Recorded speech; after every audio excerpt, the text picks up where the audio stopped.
Bom dia, crianças! Tudo bem com vocês? Estamos aqui hoje para mais uma aula da Escola Dominical. Estamos na nossa segunda aula, né? E a gente está tratando sobre um personagem chamado Davi. E para começar, vamos relembrar um pouco do que a gente viu na aula passada, ok? Nós vimos na aula passada que Deus ordenou que Samuel fosse até a casa de Jessé. E por que ele foi até a casa de Jessé? Porque Deus tinha um escolhido. Deus rejeitou Saul. Saul naquela época era o rei. Só que ele foi rejeitado por Deus porque ele estava fazendo mais a vontade dos homens do que a vontade do próprio Deus. Sendo assim, Deus rejeitou Saul e escolheu Davi. Samuel, durante o processo que ele estava fazendo a escolha, Jessé chamou todos os filhos dele, menos Davi. Davi estava lá no campo, cuidando das ovelhas, e Jessé chamou o filho mais velho dele, que era alto, era forte, chamou outro filho, e não. Samuel pegou e citou, né? Deus não vê como vê o homem vê o exterior, porém Deus vê o interior. Daí perguntou se Jessé tinha mais algum filho, Jessé falou que tinha e mandou chamar Davi. Davi chegou, franzininho, magrinho, um jovem ruivo. Samuel ouviu a voz de Deus, de que era aquele lá, né? Então Samuel ungiu Davi e a gente encerrou a nossa aula parando por aí, né? Muitas das vezes Deus tem propósitos diferentes para nós. Deus não vê como vê o homem vê o exterior, porém Deus vê o interior. Nossa aula de hoje, ela vai estar baseada em 1 Samuel, capítulo 17. Quando não chegava o tempo de Davi reinar, toda circunstância, tudo que acontecia com Davi, estava preparando Davi. Pensa que Davi ficava só olhando ovelhas, só lá cuidando ovelha, levando ovelha para cá, ovelha para lá? Não. Davi de fato cuidava das suas ovelhas como um verdadeiro pastor. Inclusive quando tinha que levar as ovelhas para beber água, alguma coisa assim, naquela época, né? Tinha muitos animais selvagens, então Davi tinha que cuidar das suas ovelhas e proteger elas dos animais selvagens. Enquanto Davi estava sendo preparado, lá do outro lado estava acontecendo uma guerra. Os filisteus ajuntaram sua tropa para poder pegar e guerrear com o exército de Saul. Saul e o exército de Israel se ajuntaram lá no vale de Elá e ordenaram a batalha contra os filisteus. Os dois exércitos já estavam posicionados, um de cada lado.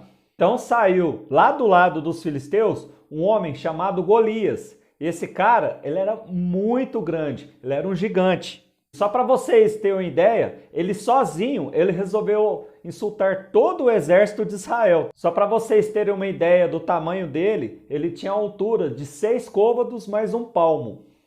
Fazendo essa conversão aí, de acordo com o estudo da Bíblia de Genebra, daria mais ou menos uns 2,92 metros. Se vocês forem olhar aí na casa de vocês, se vocês pegarem do chão até a laje, normalmente tem em torno de 2,90 metros até 3,5 metros. Só para vocês terem uma ideia do tamanho que era Golias. Além de Golias ser um cara muito grande, ele ainda usava uma mega armadura. O cara parecia um robô, de tão bem preparado que ele era para a guerra. Daí o que Golias fez? Golias falou para Saul escolher um guerreiro só do exército dele para que pudesse fazer um combate diretamente com Golias. E dentro desse combate aí, aquele que perdesse, o seu exército estaria derrotado. O grande problema foi que quando Golias fez esse desafio aí, a tropa de Israel, o exército de Israel, Golias ficou 40 dias zombando e procurando alguém do exército de Israel que pudesse desafiar ele. Enquanto isso, lá na casa de Jessé, os seus 3 filhos mais velhos estavam em guerra. Eliabe, Abinadab e Samá. Eles todos estavam em guerras e estavam perdidos lá. Só que Jessé queria muito saber a notícia de seus filhos. Então o que ele fez? Arrumou algumas coisinhas de comer lá e pediu para Davi ir lá e levar esses mantimentos para os filhos dele. E também já trazer notícias. Quando Davi estava chegando lá para poder falar com os irmãos dele entregar, Davi ouviu aquele zum lá, todo mundo falando do Golias, né? E aí Davi ficou curioso, queria saber o que o rei Saul ia dar para aquele que conseguisse vencer o Golias. Davi começou a perguntar para todo mundo no acampamento. Perguntava para um, perguntava para outro, perguntava para outro, o que Saul vai dar? O que o rei Saul vai dar para quem vem derrotar o Golias? O que Saul vai dar? O irmão dele, Eliabe, ficou sabendo disso e ficou muito bravo com Davi. Falou para ele que ele tinha que estar lá cuidando das ovelhas, ele não podia estar lá querendo saber o que ia ganhar ou não, porque ele estava deixando de cumprir com as responsabilidades dele. Ele era muito franzino, ele não ia dar conta. Para que ele queria saber daquilo? Mesmo assim, Davi continuou insistindo. O que aconteceu? Rei Saul ficou sabendo de Davi e mandou chamar. Davi já foi chegando e na hora já foi falando para o rei: rei, não desanima não, deixa comigo que eu vou lutar com Golias. Só que o rei falou: Davi, você é jovem ainda, cara. Golias é um guerreiro experiente, ele é grande, ele é forte. O que Davi fez? Lembra quando eu comecei a contar a história lá? Davi estava sendo preparado lá e que ele ia levar as ovelhas para beber a água e aí tinha um monte de animal selvagem, Davi também tinha que proteger. Então Davi contou isso para o rei. E Davi comentou com o rei: olha, eu já cansei de enfrentar feras no campo, já enfrentei leão, já enfrentei um monte de animal selvagem para eu poder salvar as ovelhas. Davi ainda falou mais. Davi pegou e falou para o rei, falou para Saul: Saul, o Senhor me livrou das garras dessas feras. O Senhor é quem me protege. Davi demonstrou que realmente confiava em Deus. E aí Saul pegou e falou: tá, então se você quer ir combater, vai lá, combate. Só que eu vou te emprestar minha armadura, tá certo? Só que Davi era tão franzininho que ele não conseguiu sequer andar com a armadura que o rei tinha. O que ele fez? Ele só passou a mão no seu cajado, escolheu 5 pedrinhas lisas e colocou dentro do seu alforje. Alforje, para quem não sabe, é tipo aquelas sacolinhas. Pegou a sua funda, que era tipo uma tira que você coloca a pedra para poder arremessar, e foi para a batalha. Chegou lá. A hora que Golias viu Davi daquele tamanhozinho, Golias daquele tamanhozão, Golias começou a zoar, começou a zombar de Davi. Golias começou a falar que ia matar Davi. Davi falou para ele: você vem contra mim com lança, espada e escudo, e eu vou contra você com o Senhor dos Exércitos. E aí todo mundo vai saber que Deus é quem salva. Começou a guerra, começou o combate. Davi e Golias, um correu em direção ao outro. Davi mandou a mão dentro do alforje, pegou a pedra, colocou na funda e rodou ela e pá! Mandou a pedra lá na testa de Golias. Adivinha o que aconteceu? A pedra furou a testa de Golias. E Golias, bum, caiu com o rosto no chão.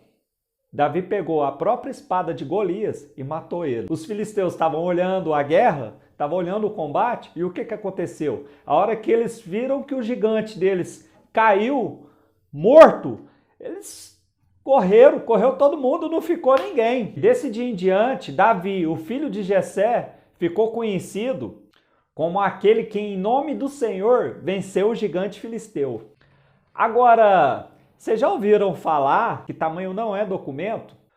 Olhando para o exército de Israel, Davi, que com certeza não estavam nem entre os soldados, com certeza ele seria o último a ser escolhido. Só que Davi foi o único que viu o que ninguém mais viu. Os filisteus, e principalmente Golias, estavam desprezando Deus. Davi não gostou nada disso. Sabe por que ele não gostou? Porque ele conhecia e ele já amava Deus. Só que vocês sabem qual foi o principal segredo de Davi para poder vencer Golias? Foi a dependência dele em Deus, porque Davi dependia de Deus, e ele sabia disso, e ele reconhecia isso, e ele gostava de depender de Deus. Deus pode realizar maravilhas, só que para isso, assim como Davi, a gente tem que ter comunhão com Deus, a gente tem que procurar estudar a palavra de Deus, tem que procurar viver de acordo com a vontade de Deus. E isso, gente, é um processo, isso não acontece de uma hora para outra, isso é no dia a dia nosso, é um processo. Então, por isso, agora eu quero convidar vocês para nós fazermos uma oração. Vamos lá? Vamos fechar os nossos olhos então? Deus, muito obrigado, Pai, muito obrigado por esta palavra viva, Pai. Que ela possa fazer morada nos nossos corações, Pai. Que possamos sempre, Pai, nos lembrarmos do Senhor, nos lembrarmos daquilo que o Senhor fez por nós, Pai. O Senhor que deu o seu Filho unigênito para que nós não perecêssemos, Pai, mas tivéssemos a vida eterna, Senhor. Muito obrigado, Senhor. Nós sabemos que junto com o Senhor nós somos mais que vencedores. Abençoa, Pai, as nossas vidas, abençoa a nossa semana. Em nome de Jesus, amém.